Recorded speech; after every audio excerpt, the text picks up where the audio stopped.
नमस्कार, मैं हूं आपके साथ अंजना और आप देख रहे हैं योग रस। तो चलिए एक नजर डालते हैं आज की खास खबर पर। पीएम मोदी विक्रम सिंघे के बीच अहम मुलाकात। एनएसए डोभाल से भी मिले श्रीलंकाई राष्ट्रपति।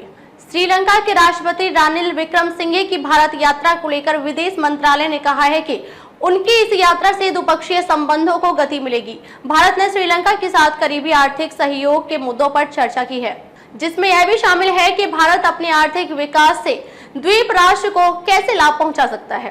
प्रधानमंत्री मोदी ने श्रीलंका के राष्ट्रपति रानिल विक्रमसिंघे से मुलाकात की। इससे पहले श्रीलंका के राष्ट्रपति ने राष्ट्रीय सुरक्षा सलाहकार एनएसए अजीत डोभाल से मुलाकात की। श्रीलंका के राष्ट्रपति भारत की 2 दिवसीय आधिकारिक यात्रा पर कल दिल्ली पहुंचे थे। दक्षिण एशियाई देशों के बीच आर्थिक संबंधों को मजबूत करने के लिए भारत की 2 दिवसीय यात्रा पर आए श्रीलंका के राष्ट्रपति विक्रमसिंघे और पीएम मोदी की बैठक के दौरान रणनीतिक रूप से महत्वपूर्ण ऊर्जा, बिजली और बंदरगाह परियोजनाओं जैसे अहम मुद्दों पर चर्चा की जाएगी।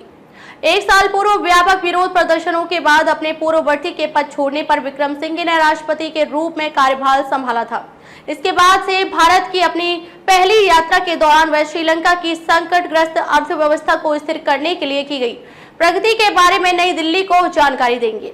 पिछले साल श्रीलंका के लिए भारत का समर्थन महत्वपूर्ण था, क्योंकि उसके पास डॉलर लगभग खत्म हो गए थे और वह वित्तीय संकट में फंस गया था, जिसके चलते उसे ईंधन और दवाओं के साथ साथ आवश्यक वस्तुओं के आयात के लिए संघर्ष करना पड़ा। सूत्रों के मुताबिक यात्रा के दौरान श्रीलंका के पूर्वोत्तर तटीय शहर त्रिकोमाली में विकास परियोजनाओं के लिए एक समझौते की घोषणा की जाएगी। साथ ही अक्षय ऊर्जा परियोजनाओं के लिए एक और अहम समझौते की घोषणा भी होगी। श्रीलंका के राष्ट्रपति रानिल विक्रमसिंघे की 2 दिवसीय भारत यात्रा को लेकर विदेश मंत्रालय के प्रवक्ता अरिंदम बागची ने कहा कि उनकी इस यात्रा से द्विपक्षीय संबंधों को गति मिलेगी। भारत ने श्रीलंका के साथ करीबी आर्थिक सहयोग के मुद्दों पर चर्चा की, जिसमें यह भी शामिल है कि भारत अपने आर्थिक विकास से द्वीप राष्ट्र को कैसे लाभ पहुंचा सकता है। अपने साप्ताहिक मीडिया संबोधन में उन्होंने कहा, हम संबंधों को एक नई गति देने के लिए इस यात्रा की प्रतीक्षा कर रहे हैं। श्रीलंका से एक पड़ोसी देश होने के नाते हमारे बेहद अहम और बहुआयामी संबंध है। मैं बातचीत के बारे में पहले से ही अनुमान नहीं लगाना चाहता।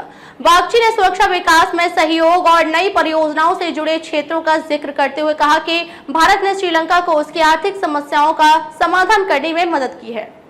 खबरों में अब तक के लिए बस इतना ही। फिर होगी आपसे मुलाकात कुछ ऐसी ही खास खबरों के साथ। तब तक के लिए नमस्कार और देखते रहिए योग रस।